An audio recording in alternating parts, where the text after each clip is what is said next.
Orang yang nak boleh buat ibadat ni, boleh buat benda sunnah ni apabila diberikan hidayah oleh Allah Azza wa Jalla. Sebab tu sampai bila-bila pun Nabi sentiasa suruh kita baca doa untuk minta hidayah. Hidayah dalam surah Fatihah, ihdinas siratal mustaqim. Ihdi daripada perkataan huda. Ya Allah, bagilah hidayah. Ulama kata hidayah itu bukannya aslul hidayah. Hidayah yang kita minta sehari 17 kali dalam semayang itu bukanlah hidayah untuk Islam, tetapi hidayah bermaksud pimpinan Allah, bimbingan Allah, tunjukkan daripada Allah untuk Allah pilih kita, tunjuk kat kita buat amal ibadat ni.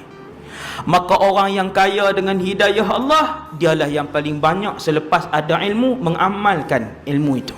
Maka hak nak buat ilmu-ilmu ni, hak nak beramal ni semua di atas pilihan. Beruntunglah orang yang tak pernah tinggal sunnah. Dia sentiasa ingat. Bermaksud Allah sentiasa melihat dia dan membimbing hidupnya.